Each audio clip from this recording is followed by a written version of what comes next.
यह वीडियो जरा गौर से सुनिएगा।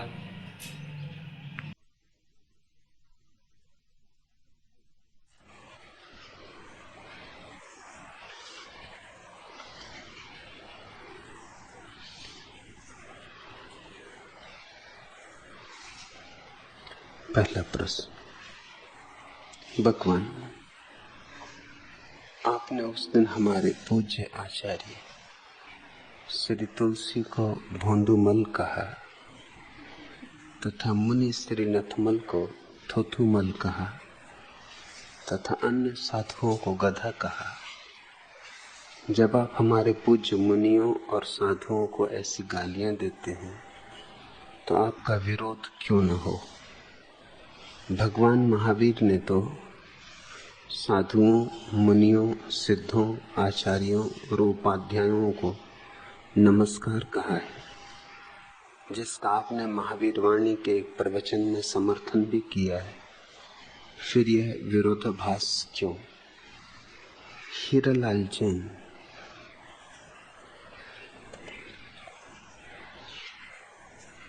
महावीर ने निश्चय ही अरिहंतों को, सिद्धों को, आचार्यों को, उपाध्यायों को, साधुओं को नमस्कार कहा है, लेकिन भोंदूमल या थोथुमल इनमें से कोई भी नहीं। न अरिहंत हैं, न सिद्ध हैं, न आचार्य हैं, न उपाध्याय हैं, न साधु।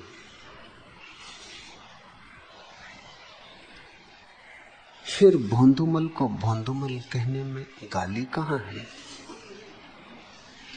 गुलाब को गुलाब कहने में गाली नहीं, तो गधे को गधे कहने में गाली कैसे हो जाएगी? जो जैसा है उसको वैसा ही कहना उचित है, उससे अन्यथा कहना असत्य है। महावीर ने भी कुगुरु, कुशास्त्र, कुदेव की भरपूर आलोचना की, कठोर से कठोर आलोचना की। कुदेव उसे कहा है जो मनुष्य द्वारा कल्पित है, जो वस्तुतः है नहीं। तुम्हारे हनुमान जी, गणेश जी और हजारों देवी देवता सब कुदेव हैं। यह तुम्हारी कल्पनाएं हैं, इनका कोई वास्तविक अस्तित्व नहीं है। और कैसी कैसी बचकानी कल्पनाएं और कैसी मूढ़ता कि आदमी हो के बंदरों को पूज रहे हो, कि आदमी होकर हाथी की सूंड वाले गणेश को पूज रहे हो और जय गणेश कहते थकते नहीं। शर्म भी नहीं आती, लज्जा भी नहीं लगती, विचार भी नहीं उठता कि मैं क्या कर रहा हूं। काली को पूज रहे हो, बकरे काट रहे हो, कलकत्ते की काली के सामने जितना खून बहा है शायद दुनिया में किसी मंदिर में नहीं बहा होगा। और उस खून से सरोबोर प्रसाद को पाने के लिए लोग पागलों की तरह दीवाने हो उठते, ऐसी भीड़ लगती। जरा सा प्रसाद मिल जाए खून से सरोबोर तो जीवन धन्य हो गए। इनको महावीर ने कुदेव कहा है। कुशास्त्र कहा है उन शास्त्रों को जो ऐसे लोगों के द्वारा लिखे गए जिन्होंने सत्य का कोई अनुभव नहीं किया है, जिन्होंने सत्य को नहीं जाना। वे सत्य के संबंध में जो कुछ भी कहेंगे, लिखेंगे, वह झूठ होगा। सच तो यह है कि सत्य को जानने वाला भी सत्य को कहने में असमर्थ अनुभव करता है अपने को। लाओ त्सु ने कहा है, सत्य को कहा कि वह असत्य हुआ, क्योंकि शब्द बहुत छोटे हैं और सत्य बहुत विराट। सत्य को जानने वाले सत्य को कहने में संकोच अनुभव करते, फिर उनकी तो गिनती कहां करोगे जिन्होंने जाना ही नहीं और कहते रहे। उनको कुशास्त्र कहा है। दुनिया में शास्त्र बहुत कम है। 100 शास्त्रों में एक आध शास्त्र मुश्किल से, उस एक आध शास्त्र में भी अगर 100 श्लोक हो तो एक आध श्लोक सत्य होगा। तुम जरा अपने वेदों को उठा के देखो, 100 में 99 सूत्र धर्म से कोई संबंध ही नहीं रखते, शुद्ध अधार्मिक है। कोई प्रार्थना कर रहा है इंद्र से कि मेरे खेत में वर्षा ज्यादा कर देना और पड़ोसी के खेत में कम, मेरी गायों के थन में दूध ज्यादा आ जाए और दुश्मनों की गायों के थनों का दूध सूख ही जाए, कि हे प्रभु मुझे शत्रुओं पर विजय दिला और मेरे शत्रुओं को ऐसी मात दिला कि उन्हें पाठ मिल जाए। इन सब बातों का धर्म से कोई संबंध हो सकता है? तो महावीर ने वेदों की स्पष्ट आलोचना की, उन्हें कुशास्त्र कहा। हिंदुओं ने जैनों का विरोध क्यों किया है? इसलिए कि जैन वेद विरोधी है। हिंदुओं ने जैनों के विरोध में हजारों साल लगाए हैं। उसका कुल कारण इतना है कि जैन न तो हिंदू देवताओं को मानते न हिंदू शास्त्रों को, और इन शास्त्रों को मानने वाले और इन देवताओं को पूजने वालों को और पूजा करवाने वालों को कुगुरु कहा है। तो मैंने अगर किसी को भोंदूमल और थोथुमल कहा तो क्या चिंता कर रहे हो? अरिहंत का अर्थ होता है जो सत्य के साथ एक हो गया।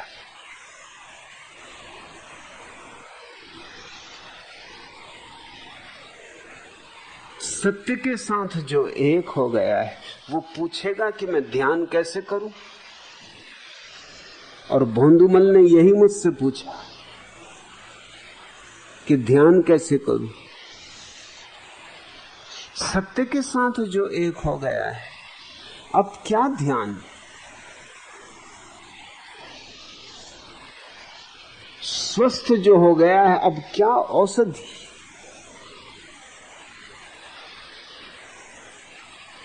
अरिहंत परम अवस्था है भगवत्ता की। ध्यान रहे, महावीर ने भगवान का कोई अस्तित्व नहीं माना है।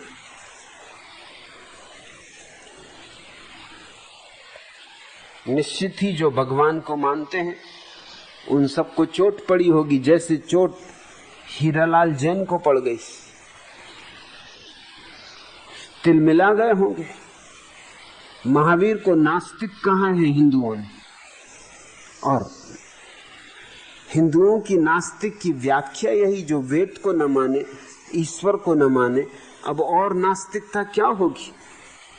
हिंदुओं ने जैन धर्म को धर्म नहीं माना है, धर्म की आड़ में नास्तिकता माना है।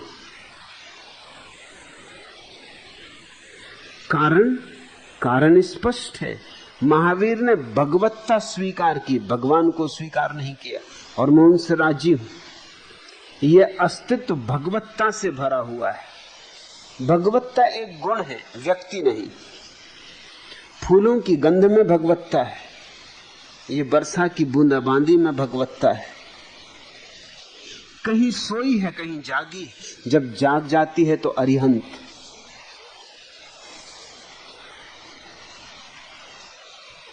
जब सोई होती है तो हमें पहचान में नहीं आती।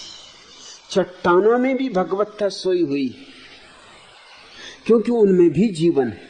जहां जीवन है वहां भगवत्ता की संभावना है। लेकिन जिनमें जागी न हो और वो इस तरह के दावे कर रहे हो कि जाग गई है, उनको अगर भोंदूमल न कहो तो और क्या कहो।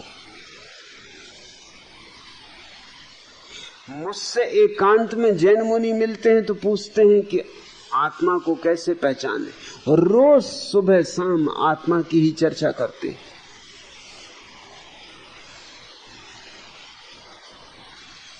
एक धर्म सभा में चंदन मुनि मुझसे पहले बोले, आत्मा की खूब शास्त्रीय व्याख्या की, लोगों को बड़ी उत्प्रेरणा दी आत्मज्ञान की, लेकिन उनकी प्रत्येक बात से लग रहा था कि यह सब बात शास्त्रीय है, शाब्दिक है, तोते जैसी है।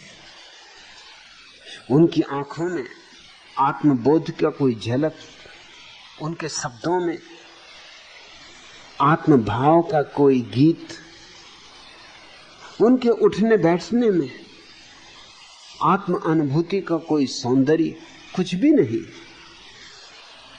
मैं उनके पीछे बोला तो मैंने कहा कि अगर चंदन मुनि ईमानदार आदमी है तो उन्हें स्वीकार करना चाहिए कि वे जो कह रहे हैं सिर्फ कह रहे हैं, जाना नहीं। बहुत तिलमिलाए वहां तो स्वीकार न कर सके, लेकिन आदमी अच्छे उनको मैं भोंदूमल नहीं कहूंगा, वो भी तेरा पंथी साधु है, उनको थोथुमल भी नहीं कहूंगा। थोड़े हिम्मतवर तो कम है, लेकिन दोपहर मुझे खबर भेजी कि मिलना चाहता हूं, और जब मैं उनसे मिला तो उन्होंने कहा कि मुझे क्षमा करें, मैं वहां साहस न जुटा सका कहने का, लेकिन मैं बेचैन रहा। ये बात मुझसे किसी ने कभी कही ही नहीं, और आपने यूं कह दी कि छाती में तीर की तरह चुभ गई। और जब तक मैं आपसे निवेदन न कर दूं सत्य का, ये तीर चुभा रहेगा और प्राणों में मेरे पीड़ा होती रहेगी। उनकी आंखों में आंसू थे और उन्होंने मुझसे कहा कि मुझे आत्मा का कोई भी पता नहीं, जो शास्त्रों में पढ़ा वही दोहराता हूं। आप मुझे बताएं आत्मा को कैसे जाना जा सकता है।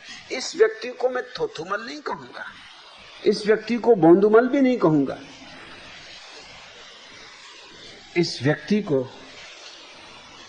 मैं मुमुक्षु कहूंगा, जिज्ञासी कहूंगा, सत्य का खोजी कहूंगा। यह व्यक्ति साधक है तो कभी साधु हो सकता है, और साधु हो जाए तो अरिहंत होना भी दूर नहीं।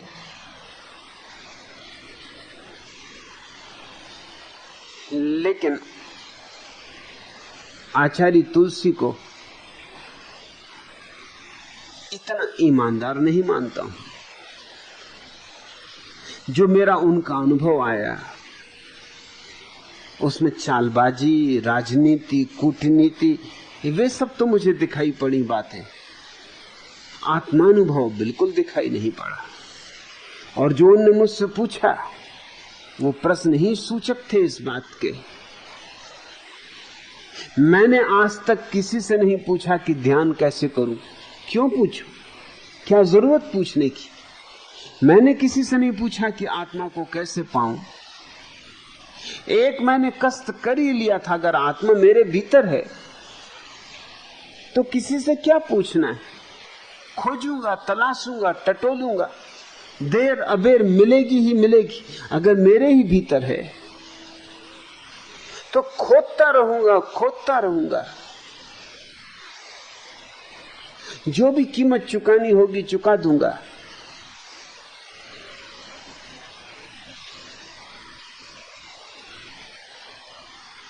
पूछने का अर्थ ही यही है कि अभी कुछ पता नहीं, और ध्यान पर रोज बोल रहे हैं समाधि पर व्याख्यान चल रहे, हजारों लोगों को उत्प्रेरण दे रहे हैं, अनुशास्ता हैं अणुव्रत के, 700 साधुओं के गुरु हैं, पाया कुछ भी नहीं। अरिहंत होते तो मैं भी कहता कि जरूर उनको नमस्कार करना चाहिए। ठीक कहा महावीर ने, नमो अरिहंताणम, नमस्कार करता हूं अरिहंतों को। लेकिन अरिहंतों को, महावीर ने कृष्ण को भी नमस्कार नहीं किया, तो ये भोंदूमल को क्या नमस्कार करेंगे? जैन शास्त्रों ने कृष्ण को नरक में डाला है, भोंदूमल को कहां डालूं तुम बोलो? 7 में नरक में डाला है, उसके आगे कोई नरक नहीं, और थोड़े दिनों के लिए नहीं डाला है। ये सृष्टि जब तक चलेगी तब तक नरक में वो रहेंगे। इस सृष्टि के समाप्त होने पर जब महाप्रलय होगी तभी वो नरक से मुक्त होंगे। ये समझ में आने वाली बात है। जैनों को लगा कि जिस व्यक्ति ने महाभारत का युद्ध करवाया उस व्यक्ति की और क्या सजा हो सकती। वो हिम्मतवर लोग थे, हिम्मतवर दिन थे।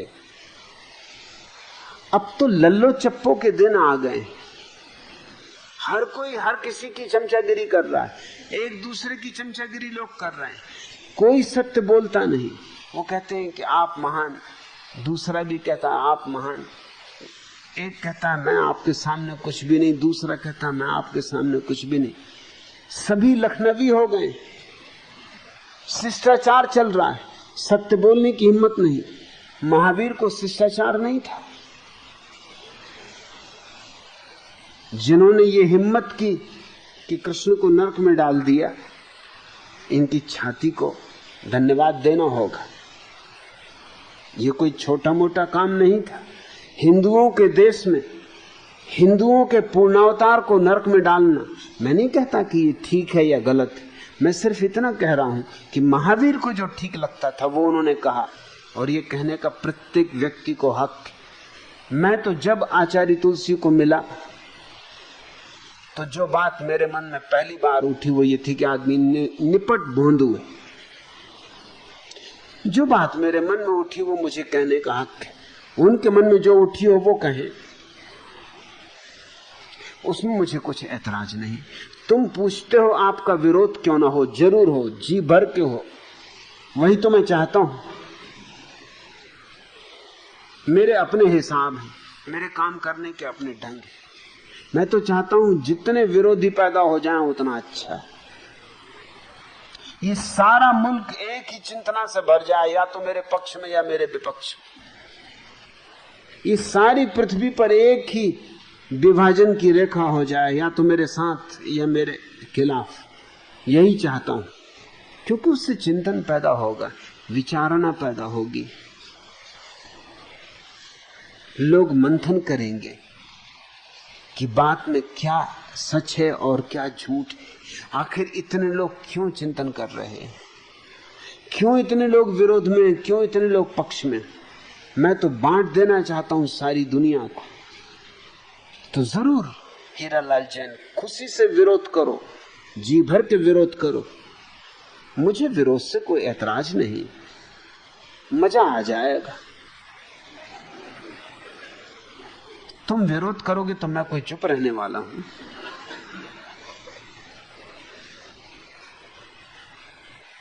तुम सुई उठाओगे तो मैं तलवार उठाऊंगा।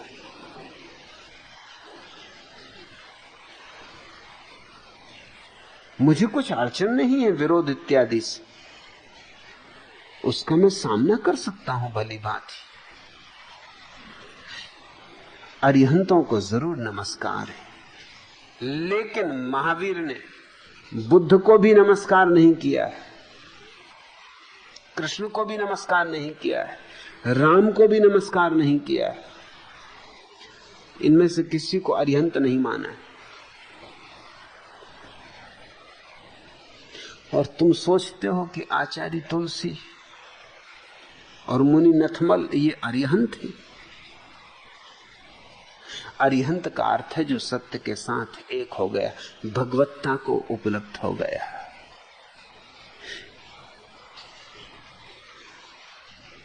अरिहंत के ही समकोटि का व्यक्ति है सिद्ध। इसलिए दूसरा सूत्र है नमो सिद्धाणम, सिद्धों को नमस्कार। अरिहंतों और सिद्धों में थोड़ा सा भेद है। अरिहंत वे हैं जिन्होंने जाना और जो जनाने में भी कुशल है, जिन्होंने जिया और जो दूसरों को जीने के लिए अनुप्रेरित कर सकते, जो जागे और दूसरों को जगा सकते। सिद्ध भी अरहंत की ही अवस्था में है। भेद इतना है कि वे स्वयं जाग गए लेकिन किसी को जगा नहीं सकते।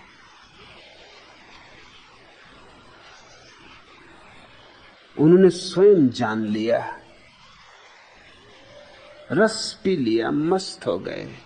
अब उन्हें कोई फिक्र नहीं किसी को और रस पिलाने की। कबीर ने कहा है, हीरा पायो गांठ गठियायो, बाको बार बार क्यों खोले। ये सिद्ध की अवस्था है। अब मिल गया है हीरा, अपनी गांठ में गठाया, अब बार बार खोलो, कोई चुरा ले जाए, कोई झटक ले, कोई झंझट खड़ी हो, क्यों उसे बार बार खोलना है। अलग अलग प्रवृत्तियों के लोग हैं। बुद्ध ने इस भेद को बोधिसत्व और अरहत का भेद कहा है। जिसको महावीर ने अरिहंत कहा है उसको बुद्ध ने बोधिसत्व कहा है, जो दूसरों के भीतर बुद्धत्व को जगाए। और जिसको महावीर ने सिद्ध कहा है उसको बुद्ध ने अरहत कहा है, जो किसी और को जगाने की चिंता में नहीं पड़ता है। जो जाग गया, बात पूरी हो गई, यात्रा समाप्त हो गई, मंजिल पे आ गया, विश्राम मिल गया। अब क्या करना है, उस पार निकल गया, अब लौट कर नहीं आता पुकारने, पहुंच गया शिखर पर। अब चिल्लाता नहीं घाटी में भटकते हुए लोगों के लिए। ये व्यक्ति व्यक्ति के भेद हैं। सिद्ध अंतर्मुखी होता है। पश्चिम के बड़े मनोवैज्ञानिक कार्ल गुस्ताव जुंग ने दो भेद किए हैं मनुष्यों के बीच, अंतर्मुखी और बहिर्मुखी। सिद्ध अंतर्मुखी होता है, अरहत अंतर्मुखी होता है।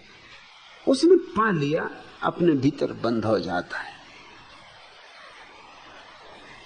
जैसे कि भौरा कमल पर बैठ के रस पीता है, सांझ जब कमल बंद होता है तो भौरा कमल के भीतर ही बंद हो जाता है, उड़ता भी नहीं, पीते ही रहता है रस। कमल बंद हो जाता है, उसको फिक्र भी नहीं। ऐसा सिद्ध कमल के भीतर बंद भौरा है, उसकी गुनगुन भी तुम्हें सुनाई ना पड़ेगी। रस तो जी भर के पी रहा है, डूबा हुआ है रस में। लेकिन अरिहंत बहिर्मुखी व्यक्ति है, उसने जाना है, लेकिन जानने के साथ साथ उसके भीतर एक प्रगाढ़ करुणा उठी कि जो भटक रहे उन्हें भी राह सुझा दे। न तो तुम्हारे बोंदुमल थोतुमल अरिहंत हैं, न सिद्ध हैं। तीसरा सूत्र है नमो आर्याणम, आचार्यों को नमस्कार। पहले दो व्यक्ति धर्म के जगत के, दूसरे दो व्यक्ति आचार्य और उपाध्याय नीति के जगत के व्यक्ति। आचार्य का अर्थ है जिसने सुना है अरिहंतों से और उसको अपने आचरण में उतार रहा। आचार्य शब्द का ही यह अर्थ होता है कि जो उसको आचरण में उतार रहा है। सुना है अरिहंतों से, बैठा है अरिहंतों के पास, समझा है उनसे जिन्होंने समझ लिया, और अब उसको अपने आचरण में उतार रहा है। अरिहंत आचरण में नहीं उतारता, उसके भीतर तो दिया जलता है, वही उसका आचरण है। सिद्ध आचरण में नहीं उतारता, उसके भीतर जो घटा है वही उसके बाहर घटने लगता है। आचार्य वह है जिसके भीतर तो कुछ नहीं घटा है, लेकिन किसी अरिहंत के चरणों में झुका है, किसी सिद्ध के पास बैठा है, किसी अरिहंत की गंध उसे मिली, इतना उसे सबूत हो गया है कि ये पारलौकिक जगत है। लेकिन ये प्रमाण अभी दूसरे से मिला है, अपना अनुभव नहीं है, फिर भी वो इसे अपने आचरण में उतारने की कोशिश कर रहा है। उसको आचार्य कहा है। न तो तुम्हारे तुलसी किसी अरिहंत के पास बैठे हैं और न किसी सिद्ध के पास बैठे, इनको मैं आचार्य भी नहीं कह सकता। मेरी बातों को तुम ठीक से साफ साफ समझ लो, और जब समझ रहे हो तब क्रुद्ध मत हो जाना, नहीं तो समझ नहीं पाओगे। इनको मैं आचार्य भी नहीं कह सकता हूं। ये किसी अरिहंत के पास नहीं बैठे, न किसी सिद्ध के पास बैठे, इन्होंने किसी सद्गुरु का सत्संग नहीं किया है।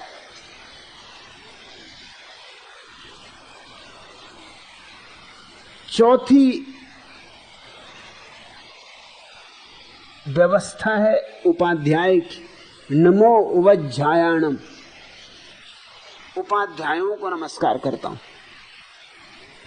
उपाध्याय और भी नीची कोटि, ये न तो सिद्धों के पास बैठा न अरिहंतों के पास बैठा, इसने आचार्यों से सुना है। जिन्होंने किसी से सुना था उनसे इसने सुना है, मगर उनके तर्क इसे जचे। उनका जीवन तो कुछ नहीं, लेकिन उनके तर्क, उनके प्रमाण, उनकी वाणी, उनकी शास्त्रीयता ने इसे प्रभावित किया है। ये उपाध्याय है, ये पंडित है। महावीर कहते हैं इसको भी नमस्कार। माना कि ये बहुत दूर हो गया अरिहंतों से, जिससे गंगा निकली गंगोत्री से, और अब बहुत दूर हो गई काशी आते आते, और न मालूम कितना कचरा मिल गया है इसमें, कितनी गंदगी मिल गई इसमें, कितने मुर्दे इसमें सड़ गए, क्या क्या नहीं हो गया, कितनी नालियां नाले सब इसमें हो गया है, कूड़ा करकट। अब ये वो बात नहीं रही जो गंगोत्री पर थी, जो गंगोत्री की शुद्धि थी, जो स्फटिक मणि जैसा स्वच्छ जल था, जो अमृत जैसी बात थी, वह नहीं रही। लेकिन फिर भी है तो ये वही जल, गंदा हो गया, कूड़ा करकट से भर गया, नदी नाले इसमें उतर गए, न मालूम कितना पाखाना मलमूत्र इसमें सम्मिलित हो गया, लेकिन फिर भी कुछ अंश तो अब भी इसमें गंगोत्री का शेष है। और महावीर कहते हैं उतने अंश हो तो भी नमस्कार। महावीर नमस्कार करने में कंजूस नहीं, मैं भी कंजूस नहीं, मगर ये तो उपाध्याय भी नहीं। महावीर 2500 वर्ष पहले हुए, उनके पास जो गणधर थे वो आचार्य थे, और उन गणधरों के पास जिन्होंने बैठ के सीखा वो उपाध्याय थे। उनको हुए 2400 साल, 2500 साल हो गए। ये तो किन आचार्यों के पास बैठे। इन्होंने तो आचार्य होने को भी राजनीति बना लिया है, उसका भी चुनाव होता है, जिसको वोट ज्यादा मिल जाए वो आचार्य हो जाता है, या जिसको पिछला आचार्य नियुक्त कर दे, जैसे इन्होंने नियुक्त कर दिया। आचार्य तुलसी ने थोथुमल को नियुक्त कर दिया कि आगे अभी ये आचार्य होंगे। न ये खुद आचार्य हैं, न थोथुमल आचार्य है। और जब मैं थोथुमल कह रहा हूं तो गाली जरा भी नहीं दे रहा हूं, मैं सिर्फ उतना ही कह रहा हूं जितना मैंने देखा, जैसा मैंने देखा। मैंने बहुत थोथे लोग देखे, मगर नथमल से ज्यादा थोथा आदमी नहीं देखा। यह आदमी अद्वितीय है, बेजोड़, ये बिल्कुल कूड़ा करकट है। इसकी खूबी अगर कुछ है तो एक है कि अच्छी तरह से चमचागिरी करना जानता है। ये आचार्य तुलसी की सेवा में रत रहता है। आचार्य तुलसी के पास इससे बेहतर लोग हैं, मगर वो इतने अच्छे चमचे नहीं। मुनि नगराज योग्य व्यक्ति है, जो कि अगर होना ही था तुलसी का कोई उत्तराधिकारी तो नगराज को होना था। लेकिन नगराज चमचे नहीं है। किसी भी व्यक्ति में जिसमें थोड़ा भी स्वाभिमान है, चमचागिरी नहीं होती। इसलिए तुलसी ने नगराज को काट के ही अलग कर दिया। नथमल की खूबी यह है कि पांव दबाते रहते, और कुछ खूबी नहीं। और उनकी प्रशंसा में, स्तुति में गीत लिखते रहते, बस इतनी ही खूबी है। ये तो सब गोरख धंधा राजनीति का हो गया। इनमें कोई उपाध्याय भी नहीं, और सबसे नीचे साधु है। जिसने उपाध्यायों से सुना, मतलब बात दूर से दूर होती जा रही, बहुत दूर होती जा रही। जैसे सूरज का प्रतिफलन बना नदी में, नदी का प्रतिफलन बना दर्पण में। दर्पण की तुमने एक तस्वीर उतारी और फिर किसी चित्रकार ने उस तस्वीर के आधार पर सूरज बनाया। ऐसी बात दूर होती जा रही, प्रतिफलन का प्रतिफलन। साधु सबसे नीचे, उसने उपाध्यायों से सुनकर साधना शुरू कर दी। उसे कुछ पता नहीं वो क्या कर रहा है, उपाध्यायों को ही पता नहीं कि वो क्या करवा रहे हैं। कितने जैन साधुओं ने ध्यान पर किताबें लिखी, और उन्हीं ने मुझसे पूछा है कि ध्यान क्या। मैंने उनसे पूछा, तुमने किताबें लिखी तो किस लिए लिखी, कैसे लिखी? वो कहते, किताबें तो हमने शास्त्र पढ़ के लिख दी, मगर ध्यान का अनुभव हमें नहीं हुआ। ये चित्त तो शांत होता ही नहीं।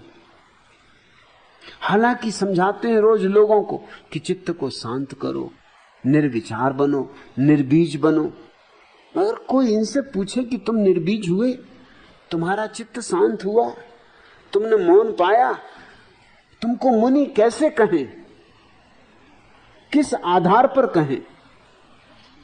मैं जब ये बातें उठा रहा हूं तो सिर्फ इसलिए उठा रहा हूं कि इस देश को पुनर्विचार करने का समय आ गया। इस देश को अपनी चिंतना को अब साफ सुथरा कर लेना चाहिए। अगर हमें भारत की आत्मा को फिर से जागृत करना हो तो हमें सारा कूड़ा करकट छांट के हीरे बचा लेने चाहिए।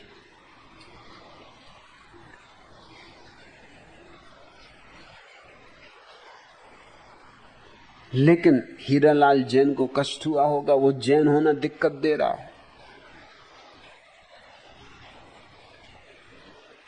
उन्होंने लिखा, आपने उस दिन हमारे पूज्य, हमको चोट लगी, अहम को चोट लगी,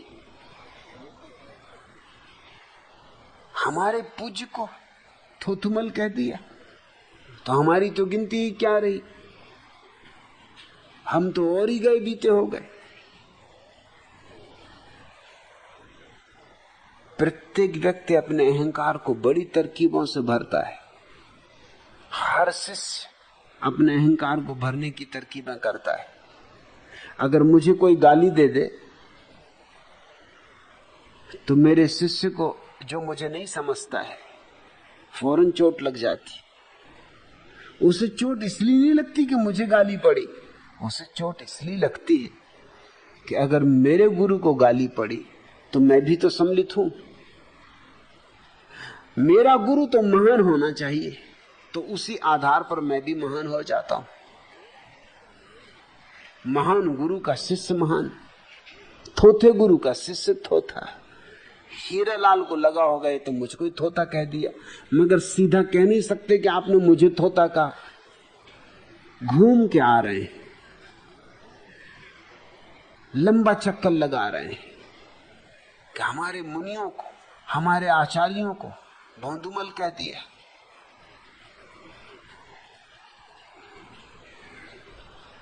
थोथुमल कह दिया। इनके ढंग मैंने देखे, जो जो मैंने कहा था एकांत में, उस सब के नोट लेकर मुनि नथमल ने प्रवचन दिया। प्रवचन देने की उनकी कोई पूर्व घोषणा नहीं थी। प्रवचन मेरा होना था, मेरे समय में उनका प्रवचन हुआ। मैंने पूछा भी कि यह आकस्मिक परिवर्तन कैसा कार्यक्रम है? कोई जवाब नहीं। और उन्होंने एक एक शब्द दोहरा दिया। उसको उन्होंने इस ढंग से दोहराया कि मुझे बिल्कुल पक्का प्रमाण हो गया कि आदमी बिल्कुल तोता है, तोता रटंत है। एक एक शब्द जैसा मैंने कहा था वैसा दोहरा दिया। लेकिन कोई 20,000 लोगों का मेला था। सांझ को रमणीक झवेरी जो मुझे वहां ले गए थे, प्यारे आदमी, अगर मुझसे कोई पूछे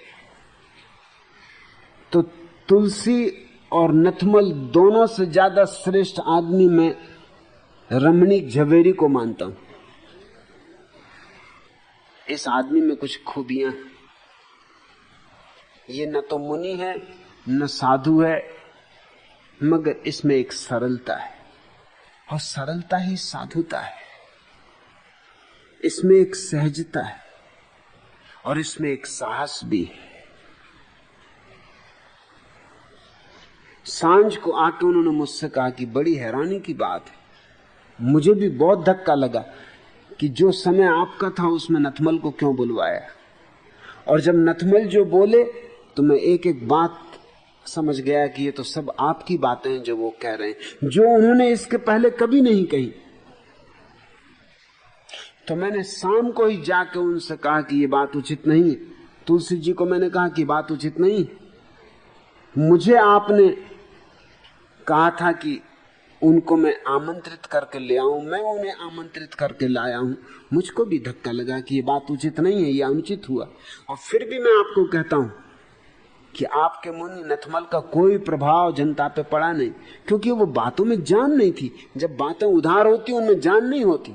तुम दोहरा तो सकते हो लेकिन ओंठों पर ही रह जाती हैं, आत्मा नहीं होती, भीतर तुम्हारा कोई समर्थन नहीं होता।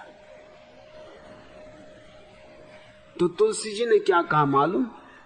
रमणीक झवेरी ने मुझे बताया कि तुलसी जी बोले कि प्रभाव न पड़ने का कारण यह है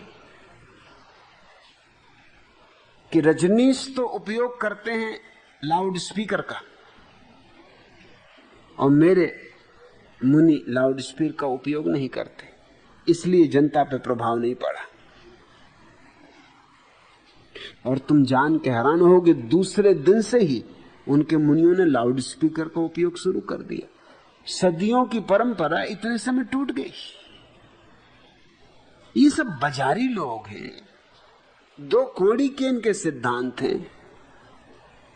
अभी तक बड़े सिद्धांत की चर्चा हो रही थी कि हम कैसे लाउड स्पीकर का उपयोग करें, क्योंकि महावीर ने या जैन शास्त्रों में कहीं लाउड स्पीकर का उपयोग है नहीं।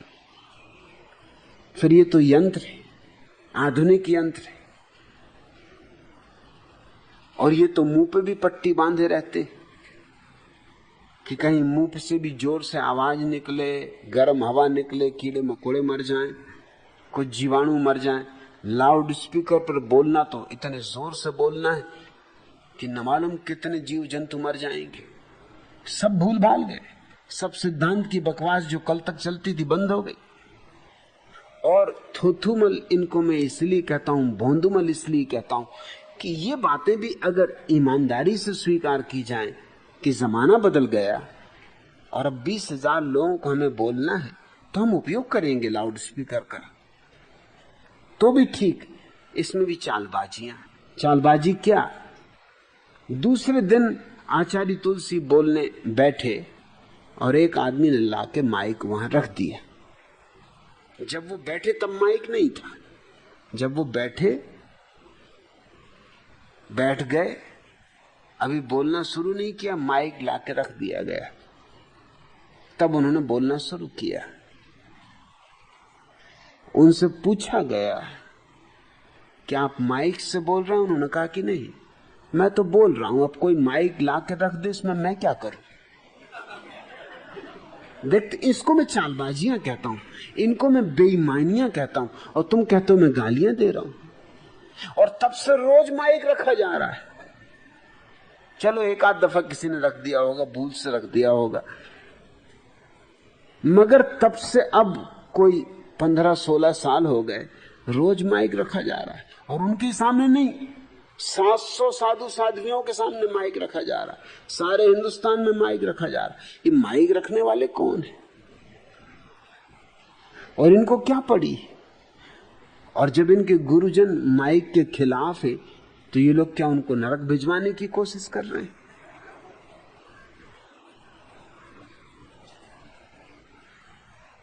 तो कोई आदमी आके इनकी मुंह पट्टी उतार ले, फिर हम क्या करें? एक आदमी आया, उसने मुंह पट्टी उतार ली। और जब माइक पे बोल सकते तो मुंह पट्टी उतार ली। कोई आदमी आके जूते पहना दे, अब हम क्या करें? हम तो चल रहे थे, ये आदमी आ गया, इसने जूते पहना दी। कोई आदमी पकड़ के कार में बिठा दे, हम क्या करें? हम तो चले जा रहे थे, ये आदमी मिल गया और इसने धक्का दिया और गाड़ी में बिठा दिया। तो कोई आदमी फिर मानसी ले आए, अब हम क्या करें?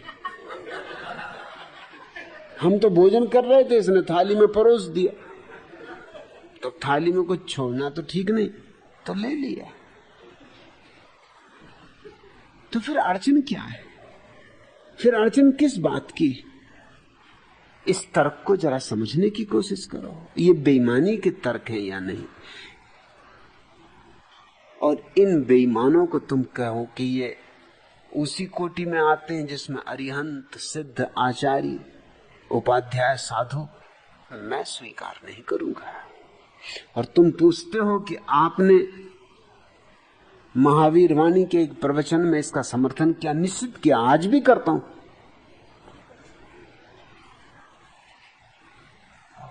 तुमको लगता है विरोधाभास है, कहीं कोई विरोधाभास नहीं। मैंने अरिहंतों, सिद्धों, आचार्यों, उपाध्यायों, साधुओं का समर्थन किया है, उनको नमस्कार करता हूं। मगर ये थोथुमल भोंदुमल ना तो आचार्य हैं, ना अरिहंत हैं, ना नमस्कार के योग्य। ये छटे हुए बेईमान और राजनीतिक लोग।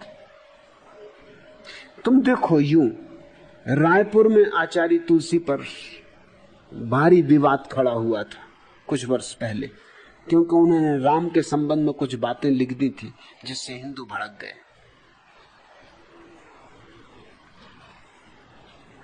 तो मुझे खबर आई, उनके आदमी खबर लेके आए कि मैं एक वक्तव्य दूं उनके समर्थन में,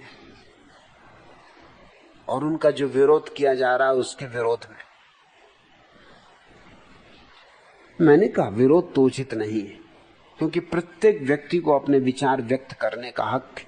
तो मैं जरूर वक्तव्य दूंगा। मैंने वक्तव्य लिख दिया, वक्तव्य मैंने दिया, उसमें मैंने कहा, वो छपा वक्तव्य, उन्हीं को वक्तव्य भेज दिया था कि आपको जहां छपवाना हो छपवा लें,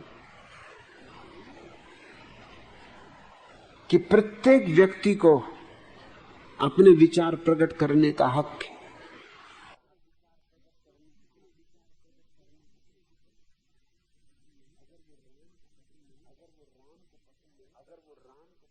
अगर वो राम को पसंद नहीं करता तो उसे हक है कि वो कह सके, या किसी बात की आलोचना उसे करनी हो तो कर सके। इतनी स्वतंत्रता भी अगर लोकतांत्रिक जगत में न हो तो फिर कैसा ये लोकतंत्र? मगर मैंने उस वक्तव्य में यह भी कहा था कि साथ में मैं ये भी स्मरण दिलाना चाहता हूं कि आचार्य तुलसी को राम से लेना देना क्या है? इनके पास 24 तीर्थंकर हैं, उनके संबंध में लिखे। ये कोई मेरे जैसे व्यक्ति तो नहीं है जिसका दावा दुनिया के हर सदगुरु पर है। मैं जीसस पर बोलूंगा क्योंकि मैं जीसस को उतना ही प्रेम करता हूं जितना महावीर को, और बुद्ध पर बोलूंगा और कृष्ण पर बोलूंगा और लाओ त्सु पर बोलूंगा, क्योंकि मेरा कोई धर्म नहीं है, सारे धर्म मेरे। मैं इस पूरे आकाश को अपना मानता हूं। ये बगीचे में जितने फूल खिले हैं मेरे। जब दिल होगा चंपा के फूल इकट्ठे करूंगा, और जब दिल होगा तो गुलाब के फूल इकट्ठे करूंगा। लेकिन तुलसी की तो सीमा है, उनको अपनी सीमा में ही जीना चाहिए। उन्हें क्या जरूरत राम पर बोलने की? राम ने उनका क्या लिया दिया है? राम से क्या प्रयोजन है? मैं बोलूंगा राम पर, मैं बोलता हूं। और तुलसी ने क्या आलोचना की है राम की? खाक, उसमें कुछ भी नहीं। मैंने राम की जो आलोचना की है उसको आलोचना कहते हैं। राम को मैं जरा भी कीमत नहीं देता। तुलसी ने तो राम पर पूरा महाकाव्य लिखा। मैं तो कविता भी लिखने को राजी नहीं हो सकता राम पर। इतना समय भी क्यों खराब करूंगा? क्या प्रयोजन है? तो मैंने उस वक्तव्य में यह भी कहा था कि आचार्य तुलसी को राम पर कुछ भी कहने की आवश्यकता नहीं। तुम हिंदू नहीं हो, तुम जैन हो, तुम्हारी एक बंधी परंपरा है, तुम एक डबरे में बंद हो, तुम एक डबरे की मछली हो। अपनी मछलियों की चर्चा करो, मगर मच्छों की चर्चा करो, जो भी तुम्हें करना, मगर तुम्हें दूसरे के उसमें क्यों बीच में पड़ना? तुम्हें कोई प्रयोजन नहीं। उन्होंने क्या चालबाजी की? मेरे वक्तव्य में वो हिस्सा तो अलग कर दिया जो उनके खिलाफ था, और जो हिस्सा उनके पक्ष में था वो अखबारों में दे दिया। जब मैंने वक्तव्य पढ़ा मैं हैरान हुआ। सब वे हिस्से उन्होंने अलग कर दिए थे जिनमें मैंने ये बात उठाई थी कि आपको क्या जरूरत है कहने की, और वे हिस्से सब दे दिए थे जिनमें मैंने आलोचना की थी कि लोगों को, प्रत्येक व्यक्ति को बोलने की, विचार की स्वतंत्रता देनी चाहिए। इसको मैं चालबाजियां कहता हूं। अगर ये करना था तो मुझसे पूछ के करना था। आधा वक्तव्य देना, अपने मतलब का वक्तव्य देना, आधा निकाल लेना, इसको तुम ईमानदारी कहोगे?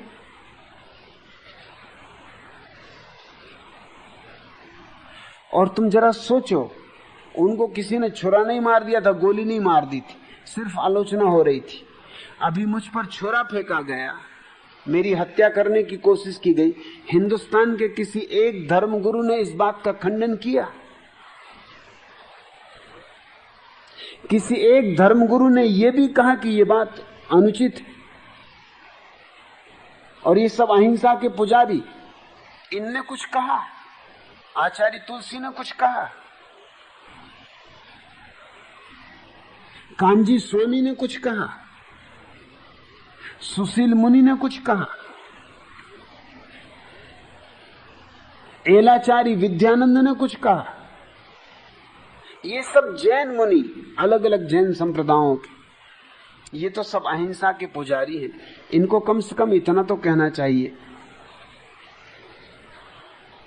कि किसी की गर्दन पर छुरा चला के उसकी वाणी को बंद करने की बात अशोभन है। लेकिन एक धर्मगुरु ने भी इसका विरोध नहीं किया। इसका मतलब जैसे भीतर भीतर इन सब का समर्थन है कि अच्छा हुआ।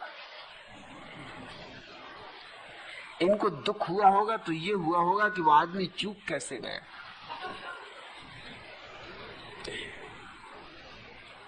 सिर्फ इंदिरा गांधी को छोड़कर भारत के एक भी राजनीतिक व्यक्ति ने इस बात का विरोध नहीं किया। सिर्फ इंदिरा गांधी ने मुझे पत्र लिखा कि मुझे हार्दिक दुख है और मुझे धक्का लगा, इस तरह की घटना नहीं घटनी थी, यह बात बेहूदी है, और इस तरह की घटना न घटे इसका मैं पूरा इंतजाम करूंगी। इंदिरा ने सिर्फ कहा, बाकी देश का कोई राजनेता नहीं बोला, कोई धर्मगुरु नहीं बोला, कोई बुद्धिवादी, बड़े लेखक, कवि, साहित्यकार, मनीषी, कोई नहीं बोले। यूं जैसे कि कोई खास बात ही न थी। किसी को छोरे से मारना कोई खास बात ही नहीं। जाहिर है एक बात, इस छोरे के पीछे इन सारे लोगों का अनजाना अचेतन समर्थन। ये प्रफुल्लित हुए हों, ये आनंदित हुए होंगे, अच्छा हुआ। ये भी यही करना चाहते हैं मगर कर नहीं सकते। इतनी करने की भी इनमें हिम्मत नहीं है। आचार्य तुलसी को तो सोचना था कि तुम्हारी सिर्फ आलोचना हुई थी तो भी मैंने वक्तव्य दिया था, मुझ पे छोरा फेंका गया, कम से कम तुम इतना कह सकते थे कि ये बात अशोभन है। वह भी कहने की बात नहीं बन सकी उनसे। इस तरह के लोगों को मैं क्या कहूं। और इस तरह के सारे लोग दिल्ली में जाकर अड्डा जमाए रखते। और दिल्ली में इनका काम क्या है? इनका काम एक ही है कि बस इनके जो चापलूस हैं वो जाके राजनेताओं की प्रार्थना करते रहते हैं कि आप तुलसी जी महाराज के पास चलिए, कि आप सुशील मुनि जी महाराज के पास चलिए, बस 2 मिनट के लिए चलिए। और वहां जाके क्या काम करते हैं?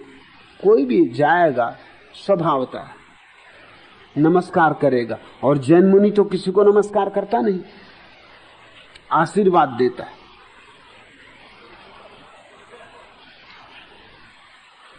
तो आचार्य तुलसी ने क्या तरकीब की थी? पंडित जवाहरलाल नेहरू के पीछे 6 महीने लोग पड़े रहे कि आप एक दफा तुलसी जी के वहां चलिए। वो टालते रहे। जब थक गए होंगे, परेशान हो गए होंगे, तो गए 2 मिनट के लिए, हाथ जोड़ के नमस्कार किया, जो कि बिल्कुल स्वाभाविक है। तुलसी जी ने उनको आशीर्वाद दिया। कैमरामैन तैयार है, जल्दी से उसने फोटो ले लिया, उसका कैलेंडर छप बांट दिया कि पंडित जवाहरलाल नेहरू आचार्य तुलसी को नमस्कार करते हुए। कैलेंडर मुफ्त सारे हिंदुस्तान में बांटा गया।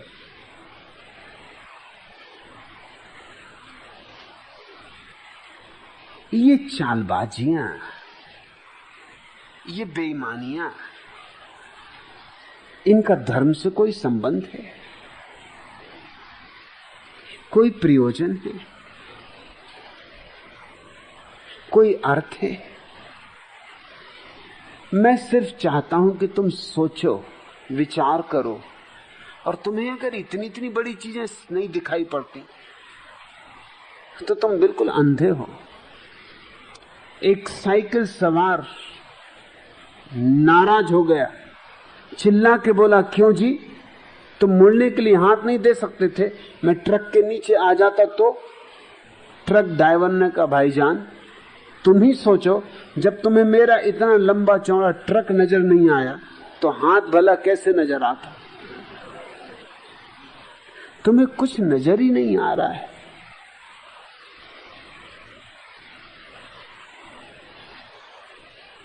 और जिनके पास जाके तुम नमस्कार कर रहे हो, उनसे पा क्या रहे हो? तुम्हारे जीवन में कौन सी क्रांति घट रही? तुम्हें कौन सी औषधि मिल रही है?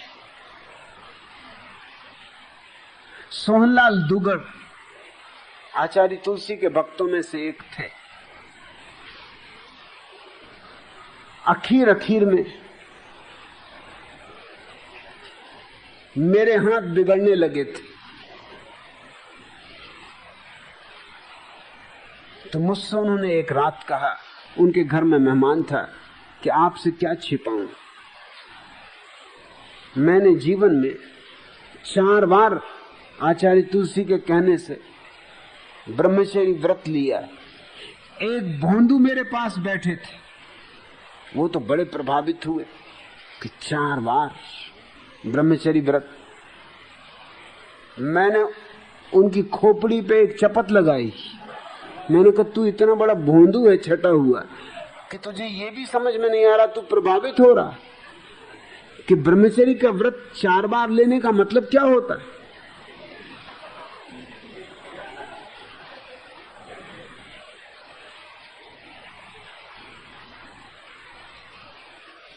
तूने तो हद कर दी मूर्खता की।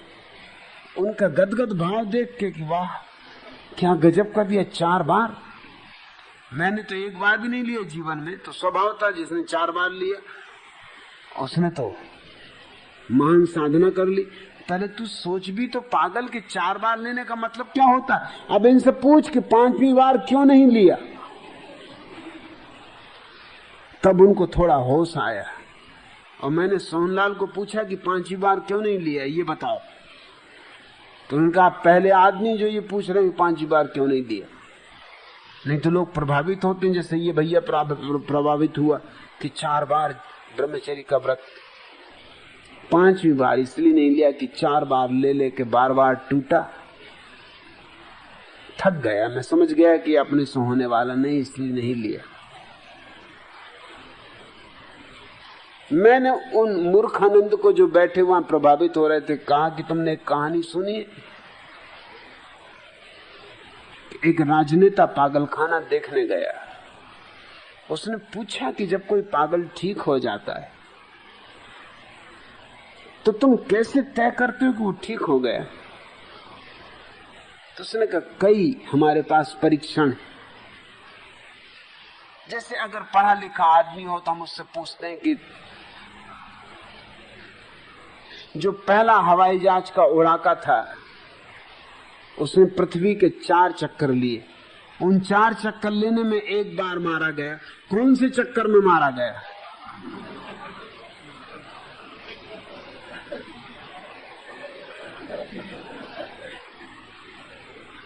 राजनेता ने कहा तो बड़ा कठिन सवाल ये तो मैं भी इतिहास मैंने पढ़ा नहीं। अगर तुम मुझसे भी पूछो तो मैं भी नहीं बता सकता। अरे जब पढ़ा ही नहीं इतिहास तो किस चक्कर में मारा गया ये मैं भी कैसे बता सकता हूं। मैंने कहा तुम भी उसी कोटि के मूड हो, तुम किसी पागल खाने में भर्ती हो जाओ। अब जो आदमी 4 दफे चक्कर लिया पृथ्वी का ये भी नहीं बता सकते किस में मारा गया। अरे स्वभाव तो चौथे में मारा जाएगा। अगर तीसरे में मर जाता तो चौथे का चक्कर कौन लेता। इतनी सीधी सीधी बात तुम्हारी अकल में नहीं घुसती।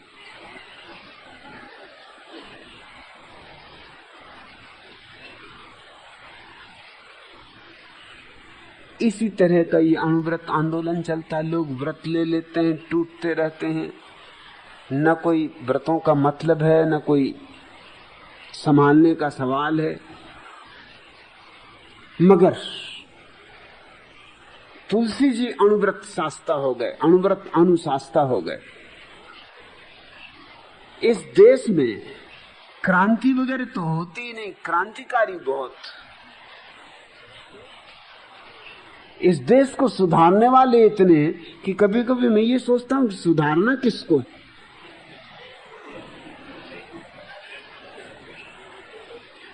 बहरा मरीज डॉक्टर से बोला डॉक्टर साहब मैं इतना कम सुनने लगा हूं कि अपनी खांसी की आवाज तक नहीं सुन पाता।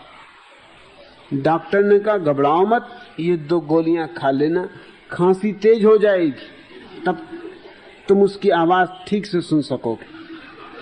ऐसे ऐसे चिकित्सक पड़े।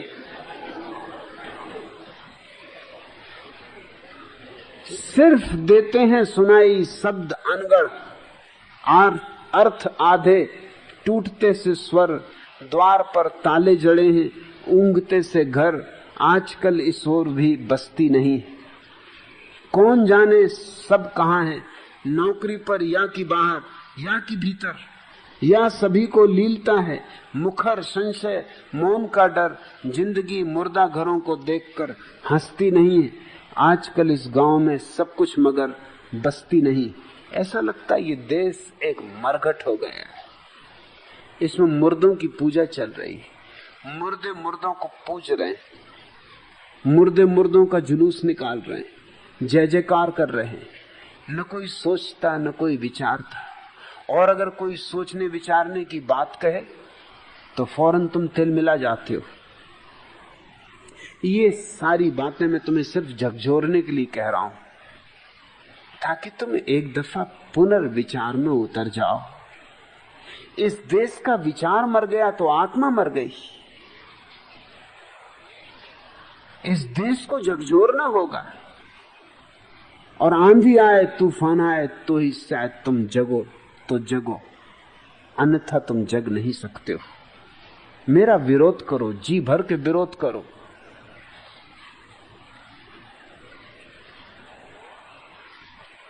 इसी संबंध में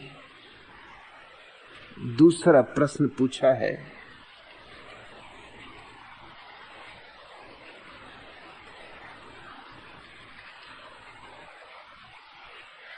हरनाम दास आर्य ने, भगवान आप इन दिनों साधुओं, मुनियों और दूसरे लोगों के धर्मों की कड़ी आलोचना व निंदा करते, इससे आपको क्या मिलेगा? आप सीधा अपने ध्यान और धर्म का प्रचार क्यों नहीं करते? हरनाम दास आर्य, नाम से लगता है आर्य समाजी हो,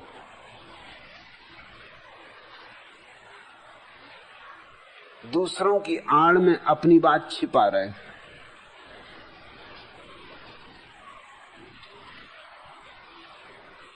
अगर आर्य समाजी हो तो तुमने सत्यार्थ प्रकाश पढ़ा है दयानंद का?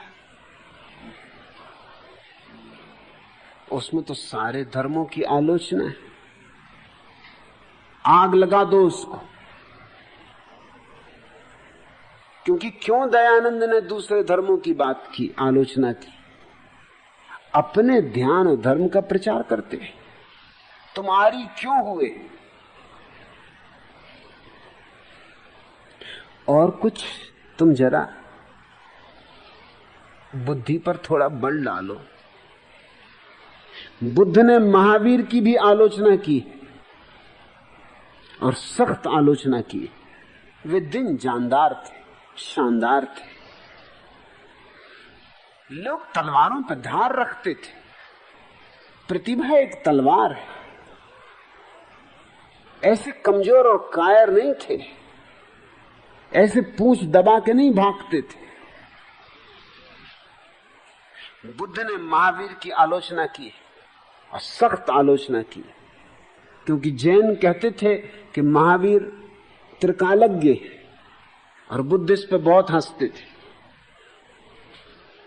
बुद्ध ने कहा है कि मैंने महावीर को ऐसे घर के सामने भिक्षा मांगते देखा है जिस घर में कोई है ही नहीं, बरसों से घर खाली पड़ा, और ये सज्जन त्रिकालज्ञ, तीनों काल का इनको पता है, और इनको ये भी पता नहीं कि घर में कोई रहता नहीं। ये खाक त्रिकालज्ञ। मैंने महावीर को सुबह सुबह धुंधलके में उठते गांव के बाहर पाखाना इत्यादि करने को जाते देखा है। रास्ते में अंधेरे में कुत्ते के पूंछ पे पैर पड़ जाता, जब कुत्ता भौंकता तब इनको अकल आती कि कुत्ता सो रहा। और ये त्रिकालज्ञ, इनको तीनों काल का ज्ञान, अतीत का, वर्तमान का, भविष्य का। महावीर को मालूम था कि हरनाम दास आर्य आज के दिन ये प्रश्न मुझसे पूछेंगे।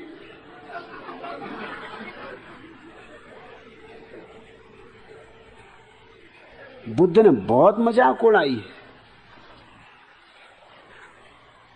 मैं ये नहीं कहता कि सही या गलत, मैं ये कहता हूं कि जब कोई देश जिंदा होता है उसमें प्रखरता होती है, उसमें चीजों में चुनौती होती। शंकराचार्य ने बुद्ध की बहुत आलोचना की, गहन आलोचना की, और रामानुज ने शंकराचार्य को छोड़ा नहीं। रामानुज ने इतनी गहन आलोचना की शंकराचार्य की, और ये सिद्ध करने की कोशिश की है कि शंकराचार्य छुपे हुए बौद्ध हैं, प्रछन्न बौद्ध। ये करते तो बुद्ध की आलोचना है, मगर वो आलोचना सब धोखा है। भीतर से, पीछे के दरवाजे से बुद्ध के ही विचारों का ये प्रचार कर रहे हैं। चूंकि अब बुद्ध का प्रचार सीधा सीधा नहीं हो सकता, ब्राह्मणों ने बुद्ध के धर्म को उखाड़ फेंका है, इसलिए बुद्ध के धर्म को पीछे के दरवाजे से कैसे प्रवेश करवाया जाए, ये शंकराचार्य कोशिश कर रहे हैं। ये जानदार लोग थे, ये तुम जैसे मुर्दा लोग नहीं थे। क्यों ना करूं मैं आलोचना अगर साधु गलत है? मुनि मुनि नहीं है, साधु साधु नहीं है, आलोचना क्यों ना करूं? और धर्मों पर किसी की बपौती, किसी का ठेका है? दुनिया में 300 धर्म है, 300 ही धर्म ठीक नहीं हो सकते। सत्य एक है, 300 धर्म कैसे ठीक हो सकते? और जब तक गलत को गलत न कहा जाए तब तक सही को सही कहा नहीं जा सकता। गलत की पहचान आ जाए तो ही सही की पहचान आती। और गलत से शुरू करना होगा, क्योंकि तुम गलत से भरे हो। तुम तो ऐसी बात कर रहे हो हरनाम दास आर्य कि आपको अगर अमृत उंडेलना हो तो हमारे पात्र में उंडेल दें। आप हमारे पात्र की सफाई की बात क्यों करते? मुझे अपना अमृत खराब करना? तुम अपने पात्र में मलमूत्र किए बैठे हो, उसकी सफाई ना करवाऊं, उसकी पहले सफाई करवाऊंगा।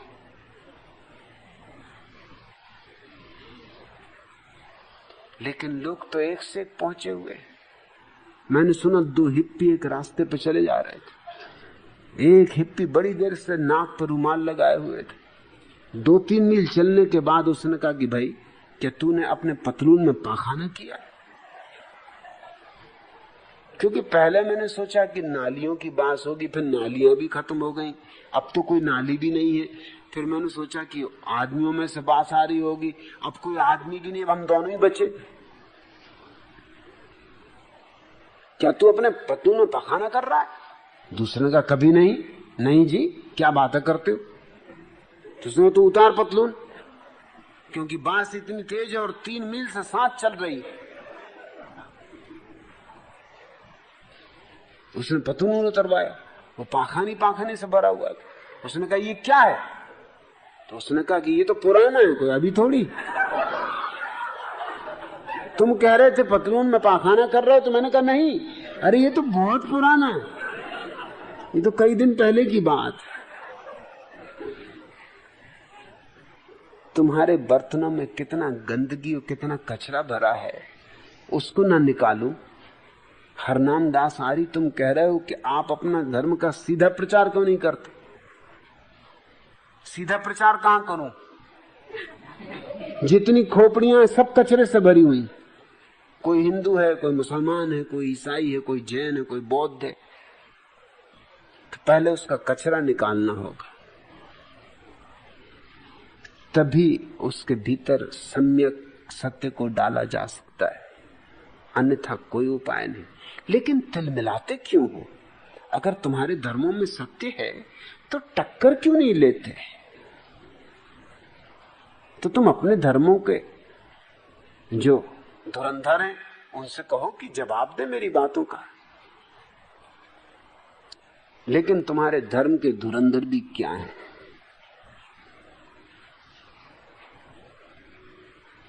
उनसे कुछ पूछो तो क्या जवाब मिलेगा? मैं पढ़ रहा था पुरी के शंकराचार्य के संबंध में कि दिल्ली में उनका सत्संग चल रहा था और एक आदमी ने खड़े होकर पूछा कि ब्रह्म का ज्ञान कैसे उपलब्ध हो। कोई खराब बात नहीं पूछी थी। और पुरी के शंकराचार्य को एकदम क्रोध आ गया। इस बात में क्रोध में आ गए कि ब्रह्म का ज्ञान कैसे हो, और सत्संगी हो रहा तो ब्रह्म का ज्ञान ही तो पूछा जाएगा। उन्होंने उल्टा सवाल उस आदमी से किया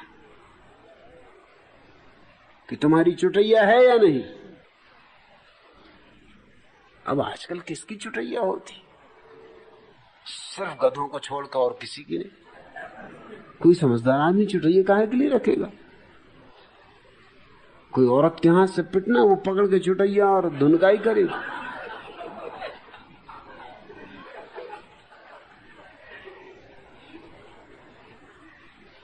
मैं छोटा था तो मेरे गांव में एक पड़ोस में एक सज्जन रहते थे, उनकी बड़ी चुटैया थी।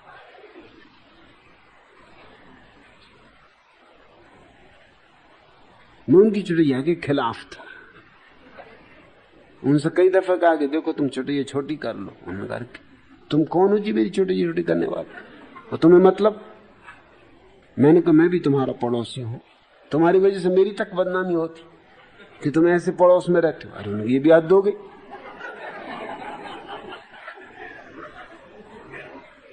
मैंने कहा तुम देखो काट ही लो चुटैया। नहीं माने। गांव में, छोटे गांव में तो लोग गर्मी के दिनों में बाहर सोते, सुबह एक रात उनकी चुटैया काट आया। सुबह क्या मजा हुआ, देखने लायक दृश्य खड़ा हो गया। वो क्या उछले फांदे, क्या कूदे, बिल्कुल बजरंग बली हो गए। उनका धर्म नष्ट हो गया। बड़ा मोहल्ले के आदमियों को लेके आके मेरे घर आ गए। मेरे पिता से कहा कि अब हद हो गई, अभी सीमा के बाहर बात हो गई, मेरा धर्म नष्ट हो गया, मेरी चुटैया काट लो। मैंने कहा भाई तुम ऐसा करो, मेरे पूरे बाल काट लो, और क्या करो? कहो तो मैं चुटैया बढ़ा लूं, तुम्हारी कट गई मैं बढ़ा लेता हूं, जब बढ़ जाए तब तुम काट देना। चुटैया ही काटी है, कोई तुम्हारा धर्म कैसे नष्ट हो जाएगा? चुटैया में तुम्हारा धर्म था, तुम सिद्ध कर सकते हो चुटैया में तुम्हारा धर्म था।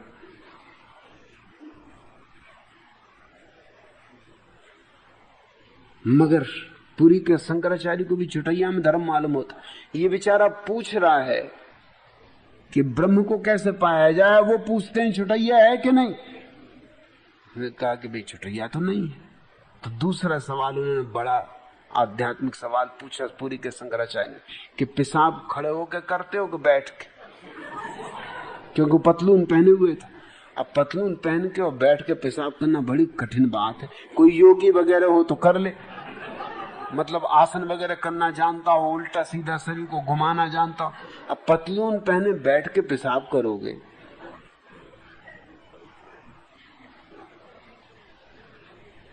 तो पुरखे तक तिर जाएंगे। पतलून की वजह से बैठ के तो कैसे कर सकता हूं?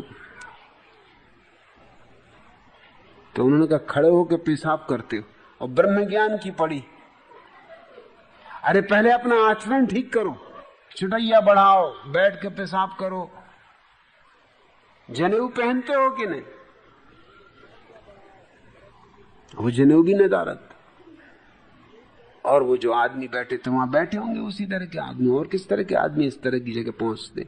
वो सब हंसने लगे कि ये देखो ब्रह्म ज्ञान करने चले, उस बिचारी की ऐसी फजीयत हो गई। ये तुम्हारे पुरी के शंकराचार्य हैं, तुम चाहते हो कि इनकी आलोचना न की जाए?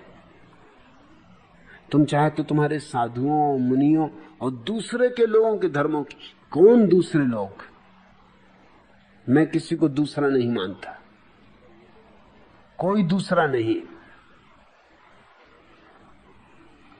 बिजली चलाने में तुम्हें फिक्र नहीं आती कि किसने खोजी? तुम्हारे बाप दादों ने खोजी,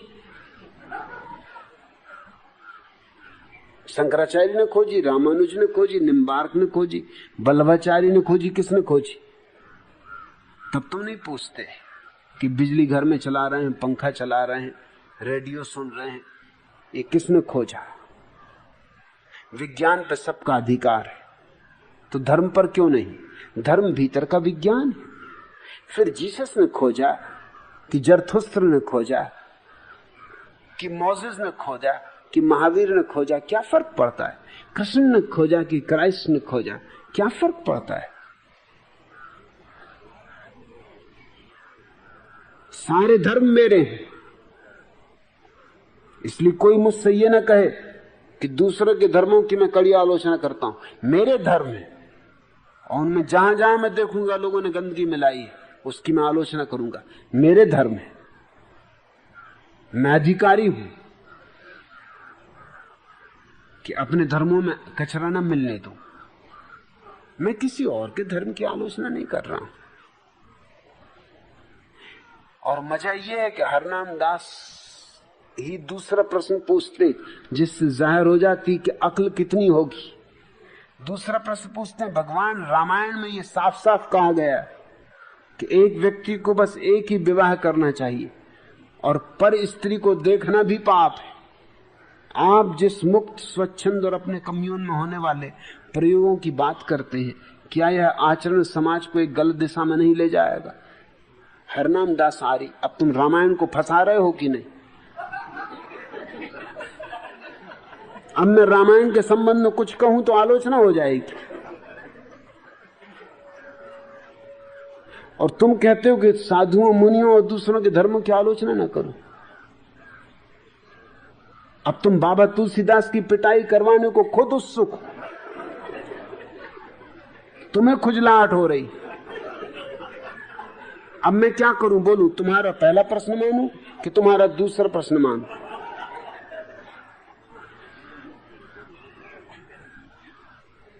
रामायण ने कोई ठेका लिया है?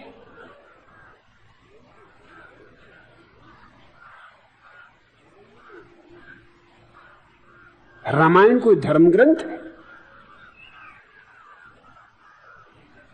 कथा कहानी है, पढ़ो, जी भर के पढ़ो, लीला करो, मगर धर्म ग्रंथ क्या है? रामायण तो सारा देश पढ़ रहा है। कितने लोग धार्मिक हो गए हैं रामायण पढ़ के? चौपाइयां पढ़ते पढ़ते चौपाए हो गए हैं और कुछ भी नहीं। और तुम कह रहे हो रामायण में साफ साफ कहा गया होगा। कोई मैं आबद्ध हूं रामायण में जो कहा उसको मानने को, कि एक व्यक्ति को बस एक ही विवाह करना चाहिए? तो फिर कृष्ण महाराज की क्या गति होगी? 16,000 पत्नी। रामायण के हिसाब से कृष्ण महाराज को कहां रखोगे? और अपनी भी नहीं, न मालूम दूसरों की भगा लगाए, रुक्मणी को भी भगा के लाए।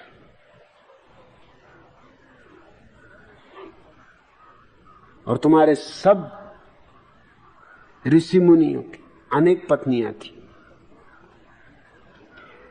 एक पत्नी थी जिसको पत्नी कहते थे, बाकी को पत्नी न कहने के लिए वधू शब्द खोजा हुआ था। आजकल तो हम वधू शब्द का उपयोग गलत अर्थ में कर रहे हैं। उस अर्थ में पुराना जो हिसाब है बैठता नहीं। वधू कहते थे उपनिषद के काल में उन स्त्रियों को जो तुम्हारी पत्नी तो नहीं है, लेकिन जिनके साथ तुम पत्नी जैसा व्यवहार करते, उनको वधू कहते थे। पत्नी एक होती थी, वधुएं अनेक होती थी। बाजारों में बिकती थी औरतें। और रामचंद्र जी के बाप जी की कितनी औरतें थी?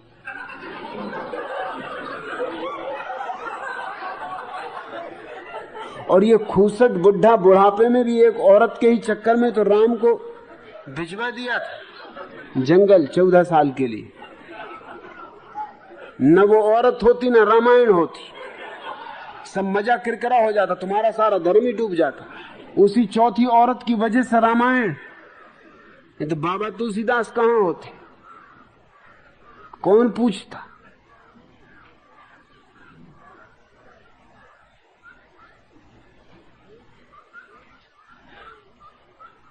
और एक व्यक्ति को बस एक ही विवाह करना चाहिए।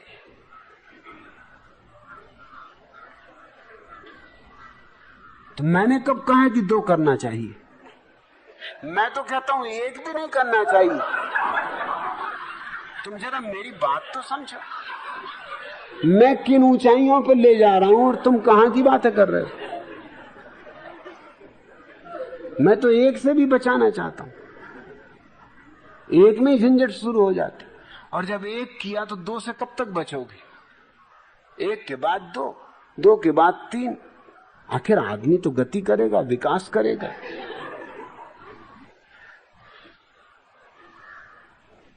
मैं तो विवाह के ही विपरीत हूं।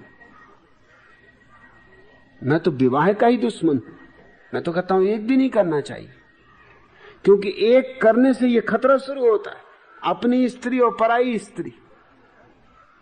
अब स्त्री भी जैसे कोई संपत्ति है, पर स्त्री कोई चीज वस्तु, स्त्री की कोई आत्मा है या नहीं? उसको संपत्ति मान के चलते रहे हो, पर स्त्री, उसकी तरफ देखना भी पाप है। कैसे घबराए हुए लोग रहे होंगे, कैसे डरपोक लोग रहे होंगे, किसी स्त्री की तरफ देखने से घबरा रहे हैं। इनके भीतर कैसा कचरा कूड़ा नहीं भरा होगा, इनके भीतर पाप ही पाप भरा होगा। नहीं तो दूसरे की स्त्री देखने में क्या हर्ज है, कौन सा पाप है। और अगर दूसरे की स्त्री सुंदर है तो उसको सुंदर कहने में क्या हर्ज है। पड़ोसी की बगीचे में अगर सुंदर फूल खिले तो तुम उससे नहीं कहते कि आहा कितने सुंदर गुलाब तुम्हारे बगीचे में खिले, इसमें कुछ अड़चन है। अच्छी दुनिया होगी, भले लोग होंगे, तो मैं मानता हूं कि किसी की सुंदर स्त्री को देख के कोई कहेगा कि तुम धन्यभागी हो, ऐसी सुंदर स्त्री तुम्हें मिली। अच्छी दुनिया होगी तो कोई व्यक्ति किसी सुंदर स्त्री के पास जाके भी उसे धन्यवाद देगा कि अनुग्रह कि मैंने तेरा दर्शन किया, आज सुबह सुबह तू इतनी सुंदर स्त्री मुझे दिखाई पड़ी। और ऐसा नहीं एकदम चिल्ला देगी, पुलिस वाले को बुलाने लगेगी, क्योंकि इसने कोई पाप नहीं किया, कोई धक्का नहीं दिया। अभी क्या कर रहे हो तुम, सुंदर तो नहीं कहते हो उससे, लेकिन भीड़ भाड़ में धक्का दे देते हो। मौका मिल जाए तुम्हें, चुटई खींच दोगे, चोटी ले दोगे, क्या क्या तुम नहीं कर रहे हो। हे ऋषि मुनियों की संतान, तुम्हारी कैसी दुर्दशा है। और बकवास तुम यही लगाए हुए हो कि दूसरे की स्त्री को देखना पाप है। क्या पाप है? परमात्मा की कृति है, स्त्री भी पुरुष भी। किसी की स्त्री को देखना पाप नहीं, घूंघट डालना पाप है।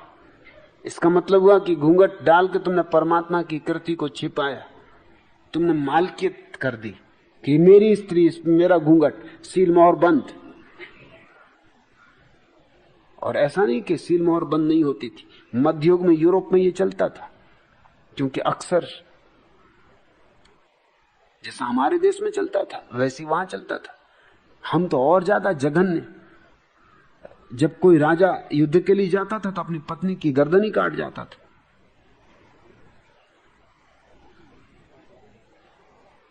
क्योंकि पता नहीं युद्ध में मर जाए फिर। पति तो युद्ध में जाता था, स्त्रियां अग्नि में बैठ के अपने को जला लेती थी, सती हो जाती थी। ये सिखाया गया था उनको कि ये करना, क्योंकि अगर मैं ना बचूं तो पता नहीं फिर कोई तुम पर कब्जा ना कर ले। कैसी अमानुषिकता। मध्य युग में यूरोप में एक रिवाज था, वहां लोगों ने, तो जरा वैज्ञानिक बुद्धि के लोग हैं पश्चिम, लोहे के बेल्ट बना लिए थे। वो स्त्रियों को बेल्ट पहना जाते थे, ताला लगा जाते थे। तो स्त्रियां पेशाब तो कर सकती थी मगर प्रेम नहीं कर सकती थी। वो बेल्ट इस ढंग से बनाया जाता था कि किसी के साथ संभोग नहीं कर सकती थी।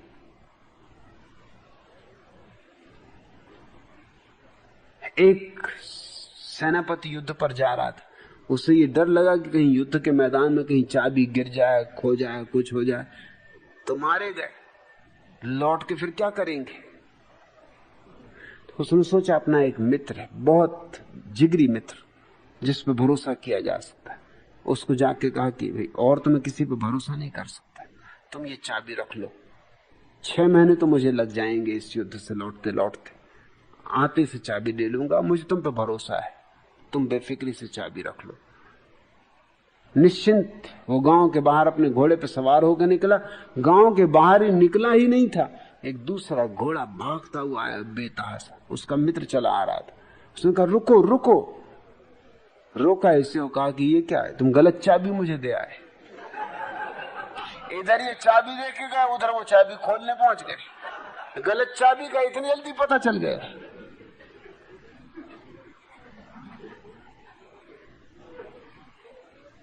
एक और मैंने कहानी सुनी कि ऐसा ही एक सम्राट अपनी पत्नी पर संदिग्ध, और पति संदिग्ध, पत्नियां संदिग्ध, हमने क्या समाज बनाया। इसमें कहीं श्रद्धा तो है ही नहीं, संदेह ही संदेह। तुम्हारी पत्नी किसी जरा हंस के बोल ले कि बस संदेह, तुम्हारी जान निकली। चले हनुमान जी के मंदिर कि चढ़ाएंगे नारियल और पता लगाएंगे अब कि हनुमान जी कुछ करो। भैया ये क्या हो रहा है? पत्नी हंस रही थी, बात कर रही थी, ऐसी मुझसे तो कभी नहीं हंसती, तुमसे हंसे भी क्या? तुम्हारी रोती हुई सूरत देख के हंसता हुआ आदमी हो, उसकी हंसी बंद हो जाए। तुम घर क्या आते हो, बच्चे चुप हो जाते, अरे पशु पक्षी एकदम चुप हो जाते, एक तहलका छा जाता है। और पत्नियों को डर है पतियों का कि कहां जा रहे हैं, क्या कर रहे हैं। सब एक दूसरे के पीछे जासूसी की तरह लगे हुए। ये कोई समाज है, ये कोई नीति है, ये कोई जीवन है जहां इतना संदेह है? यहां कैसे प्रेम के फूल खिलेंगे? इस संदेह की घास में प्रेम के गुलाब नहीं लग सकते। सम्राट था फ्रेंच, वो जा रहा था युद्ध पर। उसने खास तरह का बेल्ट बनवाया। बेल्ट ऐसा था कि कोई भी धोखा खा जाए। धोखा ऐसा कि साधारण जैसे बेल्ट बनते थे पश्चिम में, अभी भी पश्चिम के म्यूजियम में बेल्ट रखे होते देखने के लिए मध्ययुग के कि किस तरह की बातें आदमी ने की। इसने बेल्ट ऐसा बनवाया था कि जिसमें अंदर एक चाकू था कि अगर कोई स्त्री से संभोग करने की कोशिश करे तो उसकी जन्नेंद्रिय का फौरन चाकू खात्मा कर दे, मतलब सजा भी उसको मिल जाए। ये भी नहीं कि वो कोशिश करके हारे न कर पाए, सजा भी उसको मिल जाए। उसके 5 वजीर थे, उसमें 5 पे उसे शक था, उन्हीं के लिए उसने इंतजाम किया था। वो तो गए युद्ध पर, जब लौट के आया वो तो उसने वजीरों से कहा कि उतारो कपड़े। वजीर जरा समझाए, मगर अब सम्राट का उसने तलवार खींच ली, उन्होंने निकालो कपड़े। पहले ने कपड़ा निकाला, उनका खतना हो चुका था, सिर झुका के खड़े हो गए। सम्राट ने कहा अच्छा अब तो सबूत भी है। दूसरे का, उनका भी खतना, 4 का खतना हो चुका था, 5 में का खतना नहीं हुआ था। सम्राट ने कहा कि तू ही एक विश्वास योग्य व्यक्ति है, तुझ पे मैं भरोसा कर सकता हूं। और मैं आज शर्मिंदा हूं कि मैं तुझ पे ही सबसे ज्यादा शक करता था। तू बोल, जो मांगेगा दूंगा। वो बोला मैं। उनकी जीभ का खात्मा हो चुका था।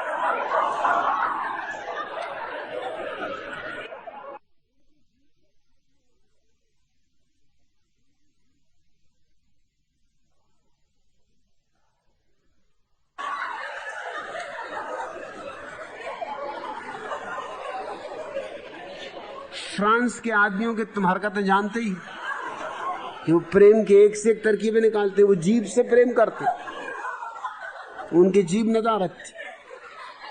सम्राट ने सिर ठोक लिया, उसने कहा हो गया। मगर संदेह से खड़ी ये दुनिया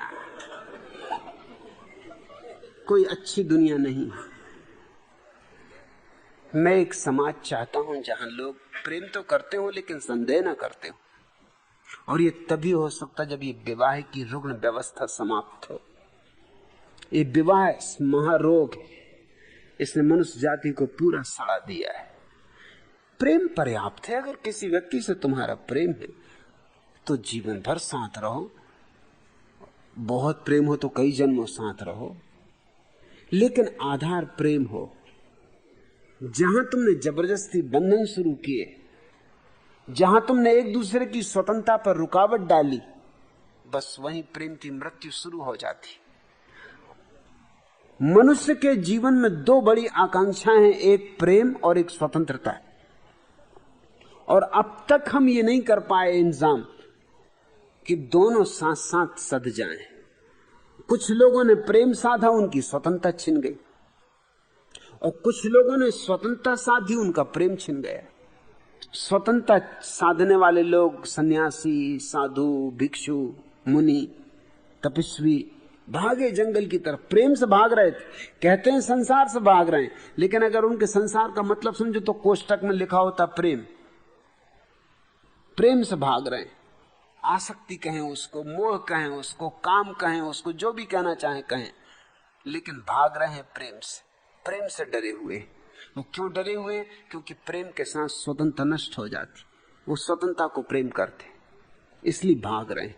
स्वतंत्रता बचानी, स्वतंत्रता तो बच जाएगी हिमालय की गुफा में, लेकिन वो स्वतंत्रता मुर्दा होगी, क्योंकि उसमें प्रेम का झरना नहीं होगा। पथरीली होगी, बंजर होगी, रेगिस्तान जैसी होगी। स्वतंत्रता तो होगी, मगर उसमें गीत नहीं उठेंगे, उसमें पायल नहीं बजेगी, उसमें बांसुरी की कोई धुन नहीं होगी। स्वतंत्रता तो होगी, मगर मरघट जैसी, सन्नाटा, ठंडी, बिल्कुल ठंडी। और कुछ लोगों ने प्रेम साधा, जिनको हम संसारी कहते हैं, इनकी स्वतंत्रता मर गई। पत्नी पति की स्वतंत्रता मार डालती है, पति पत्नी की स्वतंत्रता मार डालता है। थोड़ी बहुत बचती है तो दोनों मिलकर बच्चों की मार डालते, थोड़ी बहुत बचती तो बच्चे मिलकर दोनों की मार डालते। अजीब दुनिया है, यहां हर आदमी एक दूसरे की स्वतंत्रता का दुश्मन है। बच्चे भी माँ बाप को स्वतंत्रता नहीं देते। अगर माँ बाप भी पास पास बैठे गुपचुप बातें कर रहे हो तो बच्चे वहीं वहीं घूमते। माँ बाप अगर चुपचाप बैठे बात कर रहे हो या जरा मस्ती में हो तो बच्चा फौरन आ जाएगा, भूख लगी। अभी आधा घड़ी पहले इसको खाने नहीं था, भोजन नहीं, भूख ही नहीं थी, अब इसको भूख लगी कि पेशाब जाना, कि पखाना जाना, कि फलाना करना, ठिकाना करना, हरकत खड़ी करेगा। निश्चित हरकत खड़ी करेगा, कोई न कोई उपद्रव खड़ा कर देगा, मगर घूमेगा वहीं, चक्कर वहीं मारेगा।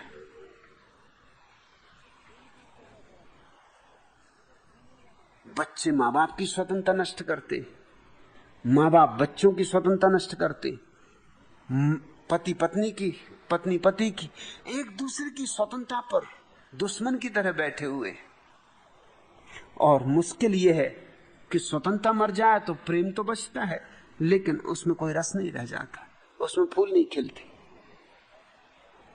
ये ऐसा ही है जैसे किसी पक्षी का एक पंख बचे, एक का नाम स्वतंत्रता, एक का प्रेम, एक काट दो, पक्षी मुर्दा हो गया। कोई भी एक काट दो, उड़ नहीं सकता, अब आकाश की यात्रा पर नहीं जा सकेगा। क्या ये नहीं हो सकता है कि दोनों पंख साबित रहें? ये हो सकता है, और इसी के होने के लिए मेरा सारा प्रयोजन है, सारा आयोजन है। मैं चाहता हूं कि तुम्हारे दोनों पंख शेष रहें, ताकि तुम दूर आकाश की यात्रा पर जा सको, ताकि तुम अनंत की यात्रा कर सको। प्रेम भी चाहिए और स्वतंत्रता भी चाहिए, प्रेम भी चाहिए और ध्यान भी चाहिए। इसलिए मैं रामायण वगैरह की बकवास में भरोसा नहीं करता, और बाबा तुलसीदास को मैं कोई बहुत मनोवैज्ञानिक या कोई दार्शनिक नहीं मानता। बुद्ध तो मानने का सवाल ही नहीं उठता।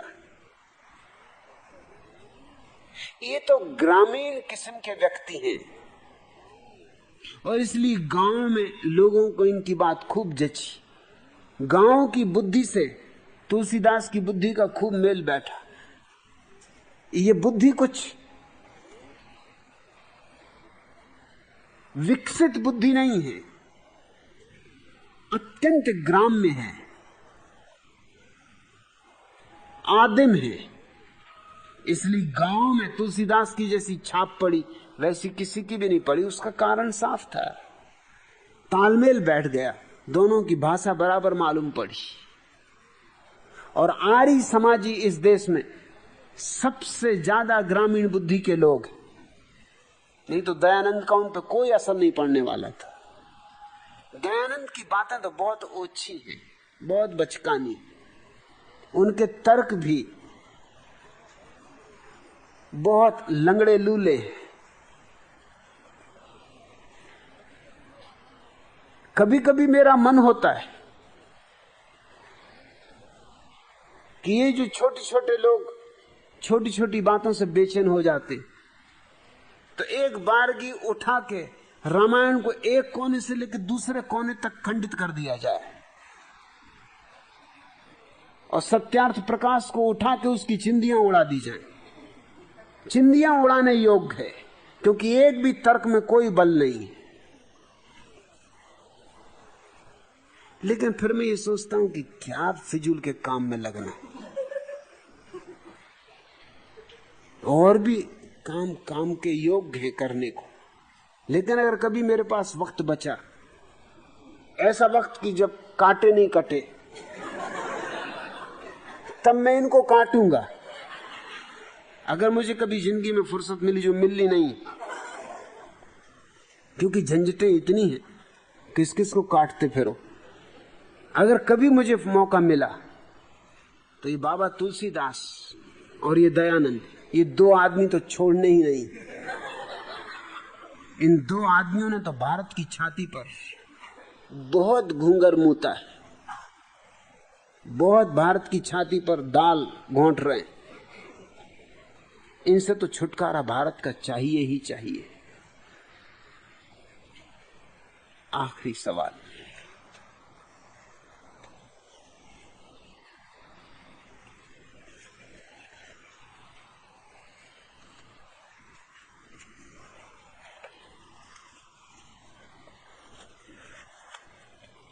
भगवान, आप 20 वर्षों से सतत बोल रहे हैं। इस तरह बोलना कैसे संभव हो पाता है? इस कला का राज क्या है?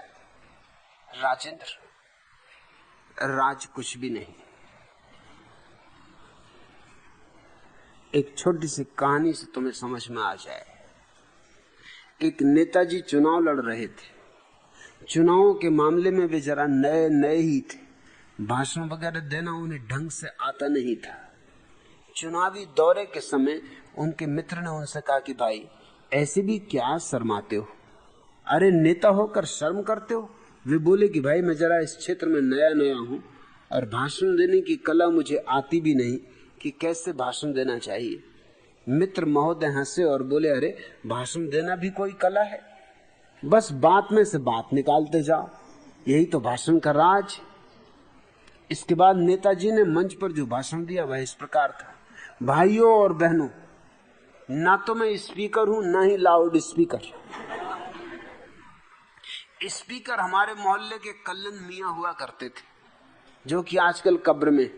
उनकी कब्र पर दो तरह के फूल चढ़ाए गए, गुलाब के और गेंदे के। और आप जानते ही होंगे कि गुलाब से ही गुलकंद बनता है, और गुलकंद ही सारी बीमारियों की जड़, और जड़ों में सबसे लंबी जड़ खरबूजे की होती है। और आपको पता ही होगा कि एक खरबूजे को देखकर दूसरा खरबूजा रंग बदलता है। रंग जर्मनी के प्रसिद्ध होते, और जर्मनी में ही हिटलर हुआ था, जिसके कारण द्वितीय विश्व युद्ध हुआ था, और इस युद्ध में कई शेर दिल मारे गए थे।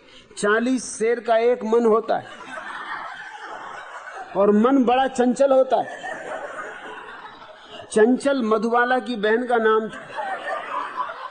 मधुबाला वही जिसे दिल का दौरा पड़ा था। दिल एक मंदिर, और इस मंदिर के सामने से कई प्राणी गुजरते, जिनमें कई कुत्ते भी होते।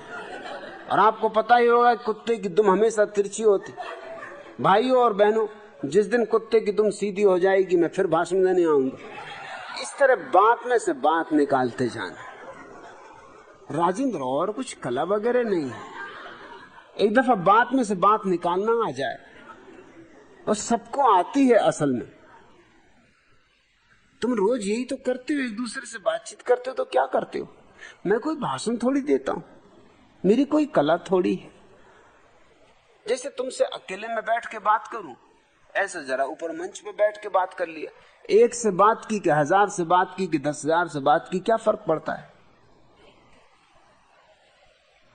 मैं कोई भाषण देने की कला मैं निष्णात नहीं हूं, मैं तो बातचीत कर रहा हूं। और भाषण देने की जो कला होती वो तो 2 कौड़ी की होती, उसका कोई मूल्य नहीं होता।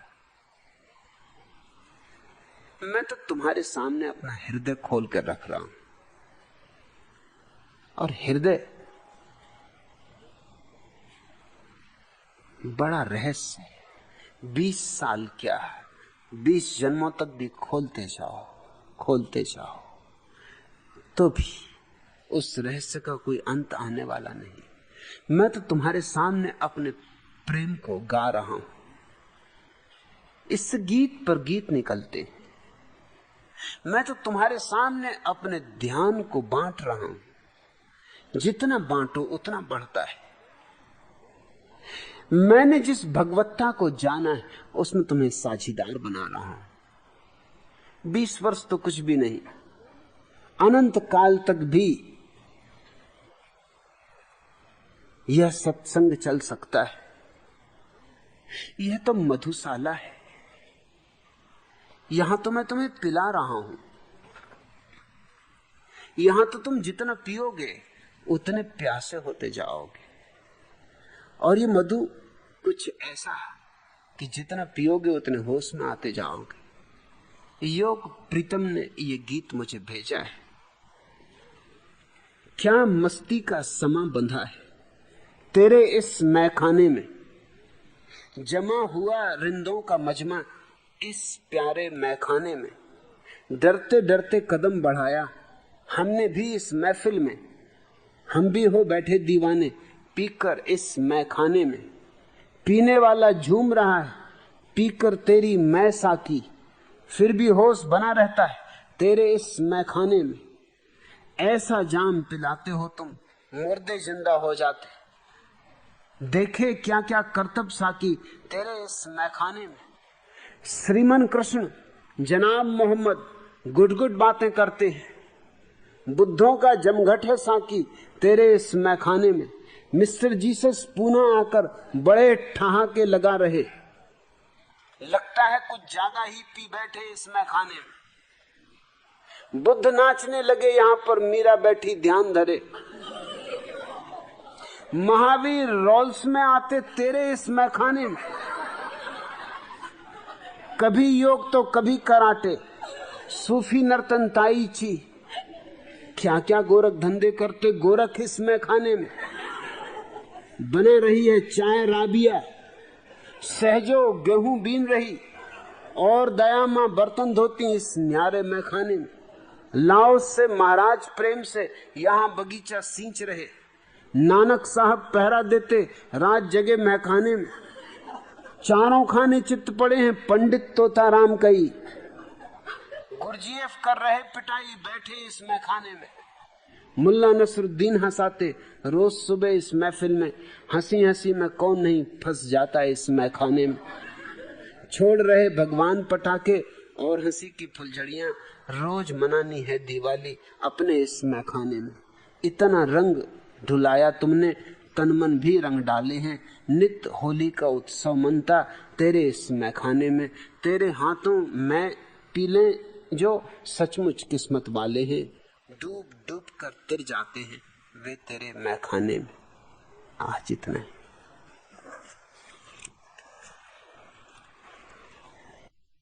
अगर यह वीडियो आपको अच्छी लग रही हो तो वीडियो को लाइक और चैनल को सब्सक्राइब करें।